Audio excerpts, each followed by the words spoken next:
بعد تألق كهربا في أفريقيا 2017 2018 مش فاكر التاريخ بالظبط.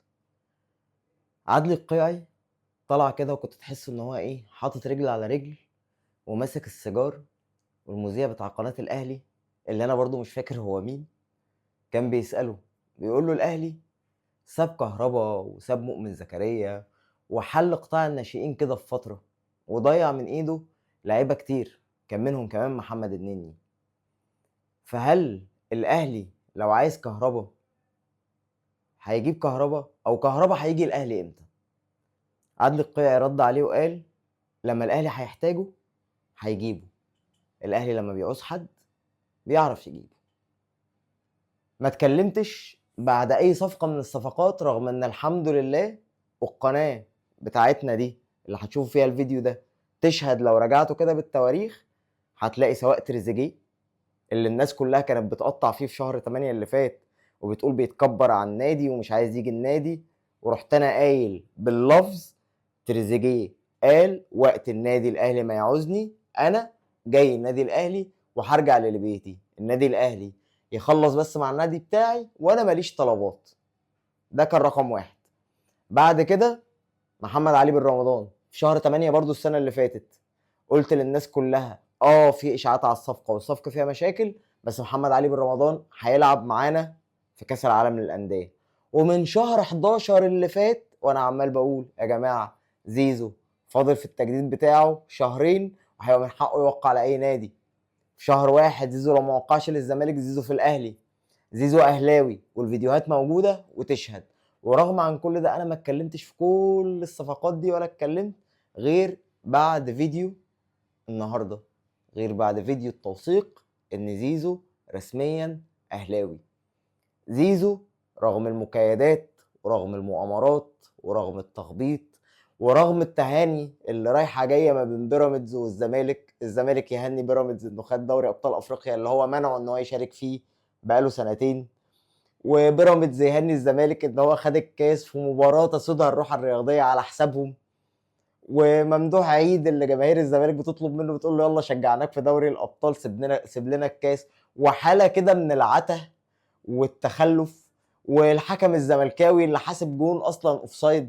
يعني انا ما اتفرجتش على الماتش، بس يعني ناس كتير قالت الجون اوفسايد الجون مش اوفسايد وبتاع، لغايه لما لقيت الزملكاويه نفسهم بيقولوا ان الجون اوفسايد. والتمثيليه بتاعت تفويت ماتش بيراميدز من الزمالك، طب افتراضا يعني خليني هفترض ان ماتش امبارح مش متفوت، وان ده مستوى نادي الزمالك، وان نادي الزمالك نادي جامد ومدرسه الفن والهندسه وقادرين ان هم يلعبوا بيراميدز وجها لوجه وندا لند ووش لوش. الثلاثه اللي شلتوهم في الماتش بتاع الدوري دول كانوا ايه طيب؟ ماتش الدوري اللي الزمالك كان مستسلم فيه، يعني سوري يعني في المثل اللي انا هقوله ده، في مثل كده شعبي معروف بيقول لك ايه، اذا اغتصبوك لم تستطع المقاومه فاستمتع. ده اللي الزمالك كان بيعمله بالظبط في ماتش الدوري. امبارح بقى كان عارف يقاوم ازاي طيب؟ ويوريتيتش اللي كان واقف على الخط هادي سبحان الله، ده يعني ده القرد اللي بيدور على موزه في شجره ارتفاعها 15 متر، طول ما هو واقف عمال بيتنطط، انت تحس ان هو مركب في رجله زنبلك مفكر نفسه كريستيانو رونالدو وعايز ينط يجيب الكوره. امبارح كان هادي وعادي وبطوله رغم انها بطوله راحت، وخصوصا ان بيراميدز مش عامل التاريخ العظيم، يعني ده هو في حياته كلها يعني ايه خد هزيمتين كونفدراليه ان هو يوصل للدور النهائي وفي الاخر ياخد على قفاه، وواحده كاس مصر على حساب الزمالك، ويا عم ودوري ابطال افريقيا بطوله كبيره، الف مبروك برافو. وبعدين انا بصراحه ماتش الزمالك وبيراميدز ده كنت اتمنى ان الاثنين يخسروا، يعني ما كنتش قادر، لا كنت قادر ان انا اشجع ده ولا ده، لان الاثنين يعني هم اراجوزات في مسرحيه مين اللي بيسوقها؟ بيسوقها الناس اللي بتحارب النادي الاهلي ومش عاجبهم ومش راضيهم ان في منظومه تبقى موجوده زي النادي الاهلي في مصر، منظومه ناجحه، منظومه مستقره، منظومه عندها اهداف، منظومه شغاله بشكل علمي. يعني هي مصر كلها هي فيها منظومتين بس اللي ماشيين سلام، الجيش والاهلي، شكرا. الفسده هم اللي مش عاجبهم ان الاهلي يبقى ناجح.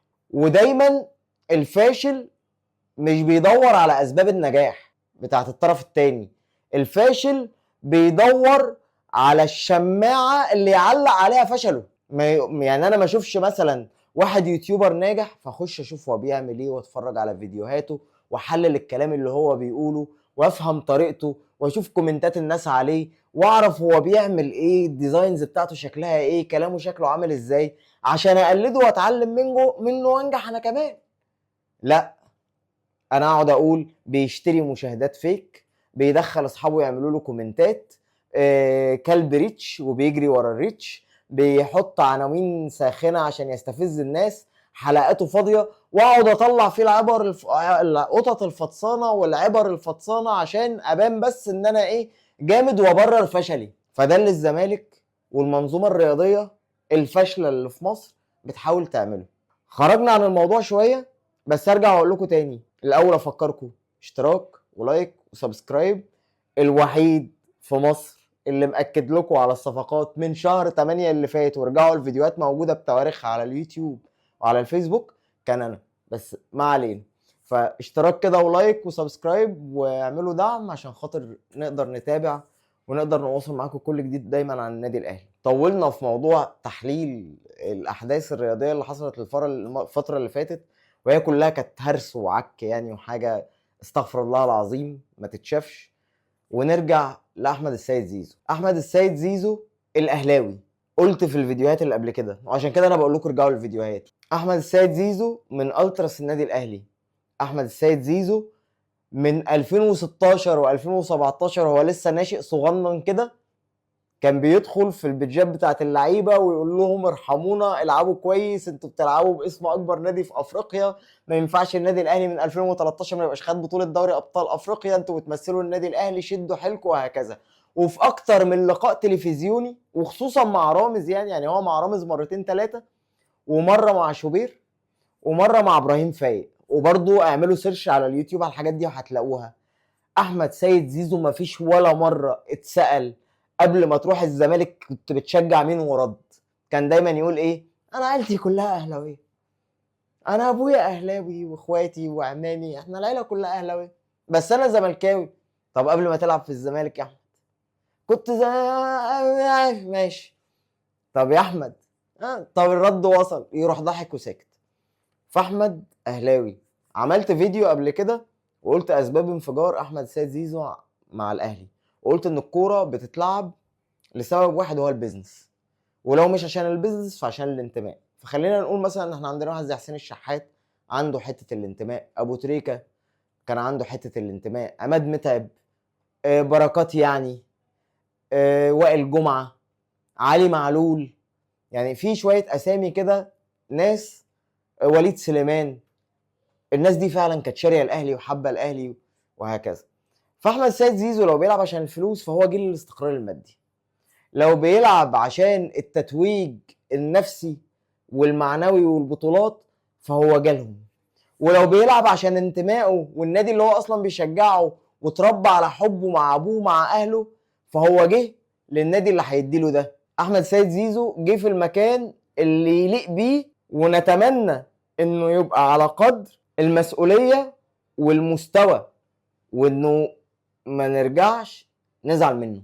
رغم ان انا واحد زي احمد سيد زيزو انا بحبه حتى في عز ما كان في الاهلي. دايما كنت بقول لكل اصحابي اهلاويه وزملكاويه، بقول لهم احمد سيد زيزو مهما كان منفجر بيجي قدام الاهلي ويبقى بطه بلدي.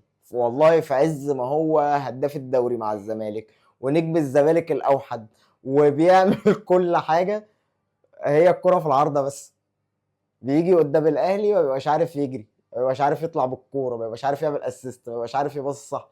حتى في تاريخه مع الزمالك، يعني هو لعب مع الزمالك 5 6 مواسم، ال5 6 مواسم دول بقى رابع الهدافين التاريخيين فيهم للزمالك، ما جابش في الاهلي 3 جوان على بعض. وحتى احتفاله بعد ما بيجيب الجون في الاهلي كده تحس ان هو احتفال ايه، ماشي انا هحتفل عشان انتوا ما تزعلوش. احمد السيد زيزو هو ده القضيه الحقيقيه، مش قضيه بجون، هو ده الهد لكل تماثيل العجوه بتاعتكم. انت ما عندكش لاعب الا وحلمه انه يجيلي، ما عندكش لاعب الا ونفسه انه يلعب في اكبر نادي في افريقيا وفي الشرق الاوسط وفي الوطن العربي، كبير افريقيا واسيا باعتراف الفيفا، بطل ال3 قارات، اللي لما لعب اوراوا الياباني اداله 4، ولما لعب اتحاد جده اداله 3، ولما لعب الهلال اداله 4، ولما لعب العين اداله 3. هو ده النادي الاهلي، هو ده النادي الاهلي، كبير كبير كبير القوم في افريقيا واسيا، النادي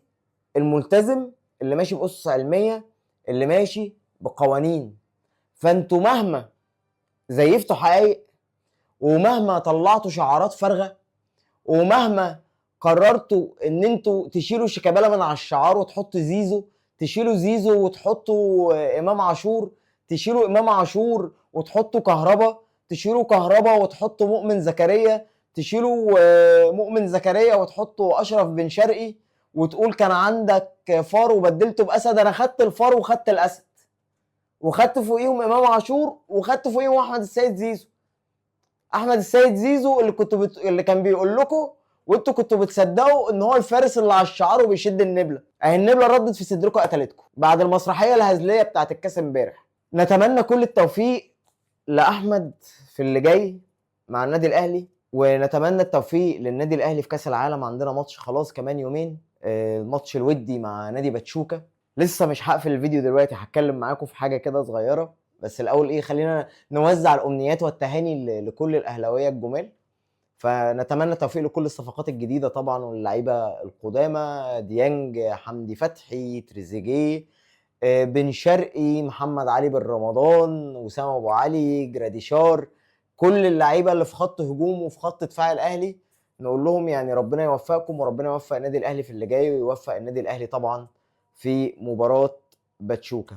وطبعا عيد سعيد على الجميع وعلى الامه الاسلاميه والعربيه، وربنا يشفي مرضانا ويرحم موتانا، ويرحم وينقذ أهلنا في فلسطين وفي غزة، في اليمن وفي لبنان وفي العراق وفي سوريا وفي كل البلاد العربية والإسلامية المتضررة، اللهم آمين. آخر حاجة هتكلم معاكم فيها، أو آخر حاجتين، يعني خليني أقول حاجة بسيطة. إيه رأيكم في اللي حصل؟ إيه رأيكم في صفقة أحمد سيد زيزو؟ وراضين عنها ولا لأ؟ أنا بالنسبة لي أنا راضي عنها تماماً، انا راضي عنها تماما. اهلاوي ورجع بيته، اهلاوي وهد كل اصنام العجوه، اهلاوي وابن اهلاوي، والولا مؤدب ومحترم وشبه شخصيه النادي الاهلي. ما بتشوفوش تصريح، ما بيغلطش في حد، ما بيشتمش حد. تحس ان هو متربي جوه التتش، عم حارس اللي مربيه. يعني هو اتولد على ايد عم حارس كده وفضل يربيه للحظه اللي هيجي فيها النادي الاهلي. تمام. ومبسوط بمستواه السيء اخر موسمين مع نادي الزمالك عشان يبقى عنده طاقه يطلعها وحاجه عايز يثبتها. ومبسوط انه جاي في عز ما الفرقه كلها نجوم، فهو واحد وسط الكل. يعني هو زيزو هتقارن مستواه السنه اللي فاتت واللي قبلها بامام عاشور؟ لا امام عاشور. هتقارنه بتريزيجيه؟ لا تريزيجيه. هتقارنه ببن شرقي؟ لا بن شرقي. هتقارنه بوسام؟ لا طبعا وسام. هتقارنه بجراديشار؟ لا جراديشار. هتقارنه بحمدي فتحي في خط الوسط؟ لا حمدي فتحي. هتقارنه باي حد كقيمه، قيمه فنيه؟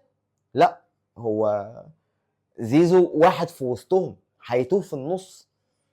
لكن هتقارن زيزو كصفقه معنويه وكلاعب اهلاوي متعصب جه دخل النادي الاهلي في وقت زي ده، في عز ما الدنيا كلها بتخبط في النادي الاهلي، والاهلي في موسم سيء، موسم يعني الحمد لله انه عدى، يجي في الوقت ده؟ فلا، شابوه للخطيب، برافو اداره النادي الاهلي. وكانت صفقه نتمناها من زمان وجت في وقتها. كنت في واحد صاحبي اسمه زيكو هيشوف اكيد الفيديو وانا هبعته له وياكد هو على الكلام ده، ايام ما كان مرتضى منصور بيحاول يجدد لزيزو، وزيزو كان مختلف وطالب 40 مليون جنيه وبتاع، والزمالك ما كانش فيه فلوس، والناس كلها قالت للخطيب خش دوس هات زيزو. قال لهم لا، الزمالك بيمر في فتره صعبه، والنادي الاهلي لن يقترب لاي لاعبين من من نادي الزمالك، ولن يستغل الموقف. طبعا هم بيقدروا الكلام ده؟ لا ما بيعرفوش يقدروه. هم فالحين بس يلسنوا على الاهلي، الاهلي اللي بيقف جنبهم في ازماتهم وبيساعدهم وبيسندهم وبيقف، وعلى راسهم الاسماعيلي وجماهير الاسماعيليه. يعني ما علينا، مش موضوعنا عشان ما نشتتش المواضيع. فكان الاهلي جايب كام صفقه كده وبتاع، فبتناقش معاه في الصفقات وبقول له الصفقات دي كويسه وهتعمل شغل مع النادي الاهلي باذن الله وبتاع. فقال لي لا انا عايز ابو 40 مليون. الكلام ده كان في 2021 تقريبا. قلت له ابو 40 مليون زي تاني وهو حاطط السيجار في بقه وحاطط رجل على رجل، الاستاذ عادل القيعي حسن الذكر وهو قاعد وبيقول اللي الاهلي بيعوزه بيجيبه. قلت له وقتها زي ما عادل القيعي قال، الاهلي لما هيعوز زيزو وهيبقى زيزو مهم وهيبقى عندنا مشكله في المركز بتاعه او عايزين نراضي جماهير الاهلي، هنجيب زيزو. زي ما جبنا كهربا، زي ما جبنا مؤمن زكريا، وزي ما جبنا امام عاشور، وزي ما جبنا بن شرقي، وزي ما جبنا رضا عبد العال، وزي ما جبنا حسن مصطفى، وزي ما جبنا ياسر ابراهيم. اكمل ولا كفايه كده ولا ايه؟ خلينا نخش على تشكيل النادي الاهلي الرسمي. خلاص قائمه النادي الاهلي في كاس العالم، وعايزكم بقى تقولوا لي في الكومنتات ايه افضل تشكيل انت شايف ان الاهلي ممكن يلعب بيه الماتش بتاع باتشوكا او يشارك بيه في كاس العالم. نبدا باول مركز معانا، هو مركز حراسه المرمى. في حراسه المرمى عندنا محمد الشناوي، مصطفى شوبير، مصطفى مخلوف، وسيحه. في خط الدفاع عندنا ياسر ابراهيم، عندنا مصطفى العش، عندنا اشرف داري، عندنا احمد رمضان بيكهام، عندنا كريم الدبيس، عندنا احمد نبيل كوكا، وعندنا احمد رمضان بيكهام اللي بنقول له الحمد لله على السلامه. هو احمد رمضان بيكهام احنا بنجيبه نقعده سنه وبعد كده نطلعه عرى موسم وبعد كده نبيعه وبعد كده نجيبه نقعده سنه فيعني اهو موجود يعني بديل لمحمد محمد هاني وخلاص. طيب عمر كمال تقريبا ما دخلش التشكيل، يعني هبقى اتاكد بس غالبا هو مش في التشكيل واكيد مش هيلعب بمستواه ده. خط الوسط بقى عندك مروان عطيه، عندك اليو ديانج، عندك حمدي فتحي، عندك محمد علي بن رمضان، عندك امام عاشور، عندك محمد مجدي قفشه. خط الهجوم بقى، خط الهجوم بقى والسمسميه، يعني ما اعرفش انا نسيت اقول حمدي فتحي ولا لا، بس يعني حمدي فتحي. خط الهجوم بقى عندك اسامه ابو علي، عندك جراديشار، عندك طاهر محمد طاهر، عندك حسين الشحات، عندك بن شرقي، وعندك تريزيجيه، وعندك احمد السيد زيزو. اختاروا التشكيل المناسب ويا ريت تكتبوه في الكومنتات. ولو الفيديو عجبك ولو وصلت معايا لغايه هنا ادخل في الكومنتات وقول لي انا وصلت لغايه الدقيقه كذا عشان اعرف ان انت كملت معايا للاخر، وقول لي ايه افضل تشكيل. وباذن الله الفيديو الجاي بعد الماتش هنشوف مين التشكيل الصح وهنعمل عليه مسابقه، يعني مين اللي عمل اقرب تشكيل للتشكيل الواقعي اللي هينزل، وباذن الله هيكون ليه هديه تيشيرت الاهلي بتاع كاس العالم للانديه. انا اكرم مفتاح من منصه الاهلي لايف، اشوفكم باذن الله بعد ماتش باتشوكا الجاي، والتوفيق للنادي الاهلي والتوفيق للاهلي في كاس العالم للانديه. السلام عليكم.